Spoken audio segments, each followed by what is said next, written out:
இந்த ஊரே வந்து ஃப்ரீஸ் ஆகி போயிருந்த நேரத்தில், இந்த இந்தியா முழுக்க உலக மக்கள் முழுக்க பார்த்துருக்கிற நேரத்தில் இந்த சம்பவத்துக்கு என்ன பதில் பேசுறதுன்னு தெரிய முடியாத ஒரு சூழ்நிலையில் ஆளுங்கட்சி அத்தனை குற்றச்சாட்டையும் அன்னைக்கு நைட்டே அன்னைக்கு இரவே வந்து திரு விஜய் அவர்கள் மேலே தான் வந்து வச்சுருந்தாங்க. கண்டிப்பாக.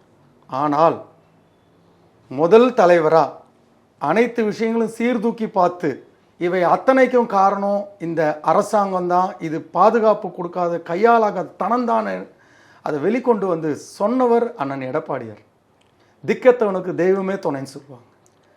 பல உயிர்களை இழந்த இப்படிப்பட்ட ஒரு துக்கமான சம்பவத்தில் அந்த தாவேக்கா தொண்டராக இருக்கக்கூடிய சின்ன சின்ன இளைஞர்கள், பெண்கள், குழந்தைகள், மாணவர்கள், முதிர்ச்சி அடைந்த இரண்டாம் கட்ட தலைவர்கள் அத்தனை பேருமே இதுக்கு பதில் சொல்ல முடியாத ஒரு சூழ்நிலையில் அவங்களோட நிலையில் இருந்து பார்த்து அவங்களுக்கு ஒரு ஆறுதல் சொல்கிற விதமாக இவை அத்தனைக்கும் காரணம் இந்த அரசாங்கம் தான் அழகாக அண்ணன் அவர்கள், எடப்பாடியார் அவர்கள் எடுத்து சொன்னது அவங்களுக்கு ஒரு என்ன சொல்கிறது, தெய்வத்தை நேரில் பார்த்த மாதிரி ஒரு ஃபீலிங் ஆகிட்டு.